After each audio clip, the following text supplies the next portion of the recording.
میرے پاکستانیوں یہ غور سے سنو کہ یہ ملک کیوں بنا تھا.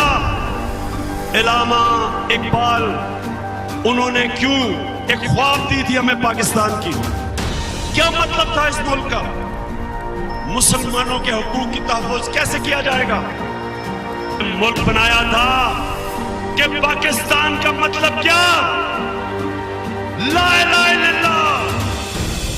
ایک وہ ملک جس میں رحم ہونا تھا, جس میں انسان کو ڈگنیٹی دینی تھی, جس میں عام انسان وی آئی پی ہونا تھا, جو فلاحی ریاست ہونی تھی. اور دوسری چیز کہ یہ ملک بننا تھا مدینہ کے ریاست کے ماڈل پہ. کہ مسلمانوں بڑی قومیں برباد ہوئی تمہارے سے پہلے, جدھر طاقتور کے لیے ایک قانون اور کمزور کے لیے دوسرا قانون. اور مدینہ کی ریاست میں ایک اور چیز لے کے آئے, میرٹ. نبی صلی اللہ علیہ وسلم نے میرٹ قائم کی. انصاف کا دوسرا پہلو میرٹ ہے. تیسری چیز, مدینہ کی ریاست دنیا کی تاریخ کی پہلی فلاحی ریاست بنی تھی.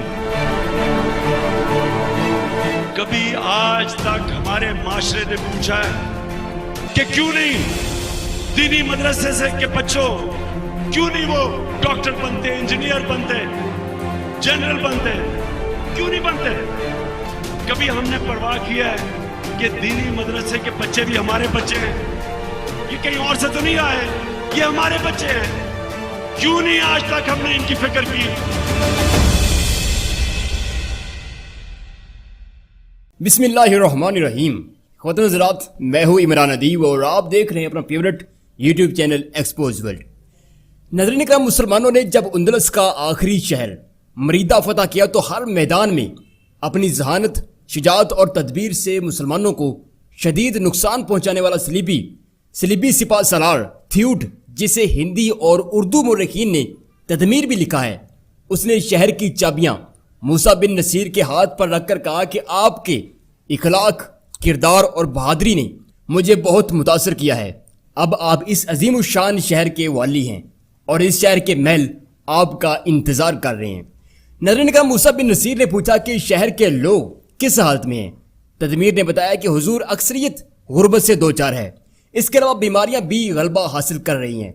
خواتین حضرات, قرون اولیٰ کے اس عظیم سپاہ سالار موسیٰ بن نصیر نے جواب دیا کہ مجھے شرم آئے گی کہ میں ایسے شہر کے محلات میں رہوں جہاں کی غریب بیماری اور بھوک سے دوچار ہیں. میں اپنے استعمال میں ایک عام خیمہ رکھوں گا اور شہر کے لوگوں کی زندگی کو پہلے سے بہتر بناؤں گا. میرے پاکستانیوں, آپ کو بہت بہت مبارک ہو. اللہ نے آپ کو قرون اولیٰ کے نڈر بے باک سپاہیوں جیسی درویشانہ سوچ اور درد رکھنے والا حکمران عطا کیا ہے. ناظرین کرام, آپ عمران خان کی الیکشن کے بعد والی پہلی تقریر ملاحظہ کر لیں تو وہ بالکل عمر بن عبدالعزیز, ابو جعفر منصور اور خلیفہ ہارون رشید سمیت قرون اولیٰ کے ان سینکڑوں درویش شہنشاہوں کے دور کی آواز تھی جہاں سے دنیا کو ایک ایسی شاندار تہذیب ملی جس کی مثال دنیا کی تاریخ میں کہیں نہیں ملتی. مسلمان مدینہ کی فلاحی ریاست کو ہندوستان, چین, افریقہ اور سینٹرل ایشیا تک لے گئے, اور اس بنیادی کامیابی کے پیچھے بالکل وہی سوچ اور اصول کار فرما تھے جو آج عمران خان قوم کے سامنے بیان کر رہے ہیں. خواتین حضرات, اس ویڈیو میں عمران خان کے نام ایک پیغام دینا چاہتا ہوں. میں ان کے سامنے دو اہم پوائنٹس رکھنا چاہتا ہوں اور ان پوائنٹس کی اہمیت یقیناً عمران خان جیسا باذوق لیڈر بخوبی سمجھ سکتا ہے. ناظرین کرام, قوموں کی ترقی میں مادری اور قومی زبان کا ایک بہت بڑا رول ہوتا ہے. جب کوئی قوم اپنی حالت بدلنے کا ارادہ کرتی ہے تو وہ سب سے پہلے اپنی زبان پر کام شروع کرتی ہے, کیونکہ اللہ نے سیکھنے اور سمجھنے کی جو صلاحیت قومی اور مادری زبان میں رکھی ہے وہ کسی اور زبان میں عطا نہیں ہو سکتی. لہٰذا دنیا کی تاریخ اٹھا کر دیکھ لیں, ہر تہذیب یافتہ قوم نے دوسروں کی زبان کا غلام بننے کے بجائے اپنی زبان پر کام کیا اور بے مثال تخلیقی ذہن پیدا کیے. خان صاحب, اگر آپ نے تاریخ کا مطالعہ کیا ہے تو آپ کو معلوم ہوگا کہ خلیفہ ابو جعفر منصور نے کہا تھا کہ قوموں میں ٹیلنٹ پیدا کیا جاتا ہے, لیکن کس طرح؟ انہوں نے نقص واضح کیا کہ بہترین شعور اور بگ ٹیلنٹ ویژن کے لیے علم کی وافر سپلائی قوم تک پہنچانا بہت ضروری ہے. لیکن مسئلہ یہ ہے کہ علم کسی ایک زبان کا محتاج نہیں ہوتا. مسلمان نوجوان زندگی کا وہ اہم حصہ جس میں ان کا ٹیلنٹ پوری طرح چمک کر سامنے آتا ہے، جہاں وہ اپنی خودی کا اظہار کرتا ہے، وہ زندگی کا اہم حصہ یونانی، افریقی اور ایرانی زبانیں سیکھنے میں گزار دیتے اور آخر کار وہ زندگی کے ایسے دور میں پہنچ جاتے جہاں وجود تھکنے لگتا ہے، جہاں لگن اور جستجو باقی نہیں رہتی. خان صاحب، یہی وہ نقص تھا جسے آپ کے اور میرے اسلاف نے دارالحکمت کے نام سے ایک ادارہ قائم کر کے دور کیا، اور اس ادارے میں دنیا بھر کے علوم کو عربی میں ٹرانسلیٹ کیا جاتا تھا. یوں مسلمان تھوڑے ہی عرصے میں ایسا ٹیلنٹ جنریٹ کرنے میں کامیاب ہو گئے جن کی دنیا میں مثال نہیں ملتی. خود حضرات، چونکہ ابتدا میں ہر زبان علوم سے خالی ہوتی ہے، لہٰذا اسے دنیا کی ترقی یافتہ زبانوں کی معاونت درکار ہوتی ہے. سمجھدار قومیں اس مقصد کے حصول کے لیے ٹرانسلیشن کے ادارے قائم کرتی ہیں جو دنیا کے عظیم دانشور، سائنٹسٹ، اسکالر، ریسرچرز اور سوشل ڈیولپرز کی تصنیفات اور لٹریچرز مقامی زبانوں میں ٹرانسلیٹ کرتے ہیں، جس سے قوم کے زرخیز ذہنوں میں دیا جل اٹھتا ہے. تصورات، تخیلات اور آئیڈیاز کے رخ بدلتے ہیں جو ایک وقت بعد ایسے عظیم الشان ذہن پیدا کرتے ہیں جن کی تحقیق اور تصنیف کی مثال دینا مشکل ہو جاتی ہے. پھر قوم کو دوسروں کے تحقیقی اداروں کی طرف نہیں دیکھنا پڑتا. وہ زرخیز دماغ قوم کو ہر طرف سے خود کفیل بناتے ہیں، اور یہی تبدیلی سب سے بڑی تبدیلی ہوتی ہے.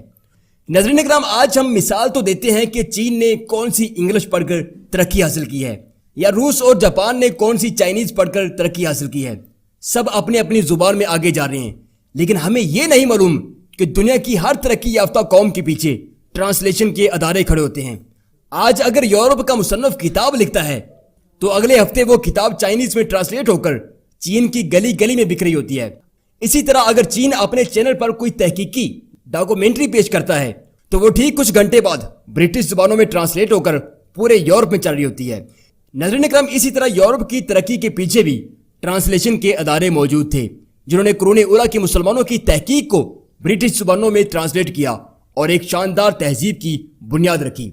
میں عمران خان صاحب سے کہنا چاہوں گا کہ ہمیں معلوم پڑا ہے کہ آپ کتابیں بہت شوق سے پڑھتے ہیں، اور یقیناً آپ کو معلوم ہوگا کہ عظیم ذہن کسی ایک قوم کی ملکیت نہیں ہوتے، لیکن ان کی تحقیق کو اپنے نوجوانوں تک پہنچا کر ایک تعلیم یافتہ، شعور یافتہ نئے پاکستان کی بنیاد رکھی جا سکتی ہے. عمران خان صاحب، بدقسمتی سے پرانے پاکستان میں ٹرانسلیشن کا کوئی ادارہ نہیں ہے، جس کی وجہ سے ہماری اردو کا برا حال ہے. دنیا مریخ سے آگے جا چکی ہے اور ہماری اردو میں وہی منٹو کے افسانے اور غالب کی شاعری پڑی ہوئی ہے جو کسی دور میں شاید لکھی گئی تھی. ہمارے وطن کے 80% نوجوان دوسروں کی زبانوں کے پیچھے در بدر ٹھوکریں کھا رہے ہیں، جس کی وجہ سے ہماری قومی، شخصیتی اور معاشرتی سطح انتہائی پسماندگی کا شکار ہے. ہمارے نوجوان دوسری قوموں کے سامنے احساس کمتری کا شکار ہو جاتے ہیں. براہ مہربانی فرما کر نئے پاکستان میں ٹرانسلیشن کے ادارے قائم کر کے قومی زبان کو حیات بخشیں. اس کے علاوہ ٹرانسلیشن کے ادارے ہر قوم کا حسن ہوتے ہیں اور اس سے نئے ذہن اور نئی ترقی یافتہ سوچ پیدا ہوتی ہے. اور آپ اگر پاکستان میں ٹرانسلیشن کا ادارہ قائم کرتے ہیں جس سے میں پوری دنیا کے علوم کو اردو میں ٹرانسلیٹ کیا جائے تو یہ ایک بہت بڑی بات ہوگی، بہت بڑی تبدیلی ہوگی، اور اس ادارے کے قیام سے لوگوں کا روزگار بھی وابستہ ہو جائے گا. خواتین حضرات، پوائنٹ نمبر 2 پر میں کہنا چاہوں گا کہ اس قوم کا جغرافیہ بہت جلد بدل جاتا ہے جو قوم اپنی تاریخ پر کام نہیں کرتی، اپنے ہسٹری رول ماڈلز کو آنے والی نسلوں میں زندہ نہیں کرتی. یہ ایک الگ بات ہے کہ ہر دور میں ان رول ماڈلز کو پیش کرنے کا طریقہ بدل جاتا ہے. مثلا ہندو پرانے زمانے میں اپنے رول ماڈلز کا بہروپ دھار کر میلے سے جا کرتے تھے. پھر پرنٹر ایجاد ہوا تو ناول نگاری اور تحریر سازی کے ذریعے رول ماڈل زندہ کیے گئے. ناظرین اکرام، اس کے بعد فلم انڈسٹری کا آغاز ہوا تو ہندوؤں نے بے شمار فلمیں اپنے رول ماڈلز پر بنائیں، یہاں تک کہ ہندوستان کی تاریخ میں سب سے مہنگے بجٹ پر بننے والی فلم باہو بلی بھی ان کے ایک تاریخی رول ماڈل کی گرد گھومتی ہے. اسی طرح یورپ نے کرسچن رول ماڈلز پر بے شمار ڈاکومنٹریز، ڈرامہ سیریز اور فلمیں بنا کر اپنے رول ماڈلز کو آنے والی نسلوں میں منتقل کر دیا. لیکن افسوس، بطور پاکستانی اور بطور مسلمان ہمارے پاس ایسی کوئی فلم انڈسٹری موجود نہیں ہے جس میں قرون اولیٰ کے اسلاف کو زندہ کیا گیا ہو، جس میں نظریہ پاکستان کو حیات بخشی گئی ہو. ناظرین اکرام، ہماری ینگ جنریشن کی مینٹلٹی عورت کے حسن و ظلف کی حد تک محدود ہو کر رہ گئی ہے. ہمارے بچے سینما اور سکرین سے اس قدر متاثر ہو چکے ہیں کہ وہاں دکھائی دینے والے ہر کردار کو پریکٹیکل لائف میں اپنانے کی کوشش کرتے ہیں. یہی وجہ ہے کہ ہماری گلیوں میں ہنی سنگھ، جسٹن بائبر اور بھومیا تو بہت گھوم رہے ہیں، لیکن کہیں بھی سلطان صلاح الدین ایوبی، سلطان محمد فاتح، ابن الہیثم، ابن عربی اور عبد الرحمن صوفی نظر نہیں آتے. کیونکہ ہم نے انہیں وقت کے تقاضوں کے مطابق کتابوں سے نکال کر پردہ اسکرین پر پیش نہیں کیا، اور اس کا نتیجہ یہ نکلا کہ ہمارے بچے ہالی ووڈ اور بالی ووڈ اداکاروں کی 10 نسلوں تک کے نام جانتے ہیں، لیکن 3 بڑے مسلمان فاتحین اور سائنسدانوں کے نام نہیں بتا سکتے. وہ کیسے تھے؟ ان کی زندگی کس قدر اعلیٰ تھی؟ قرون اولیٰ کا سوشل سکیچ کیسا تھا؟ ہمارے بچے اس چیز سے بالکل بے خبر ہیں. عمران خان صاحب، میری آپ سے ہاتھ جوڑ کر گزارش ہے کہ پلیز ایک اسلامک فلم انڈسٹری کی بنیاد رکھیں، بالکل ویسی فلم انڈسٹری جیسی طیب اردگان نے ترکی میں قائم کی ہے، جس میں قرون اولیٰ کے اسلاف اور مسلمانوں کے اعلیٰ کردار پر ہالی ووڈ لیول کی فلمیں تیار کی جاتی ہیں. اس کے علاوہ ترکی نے ٹرانسلیشن کے ادارے قائم کر کے اپنی آنے والی نسلوں کو دیگر زبانوں کا غلام بننے سے بچا لیا.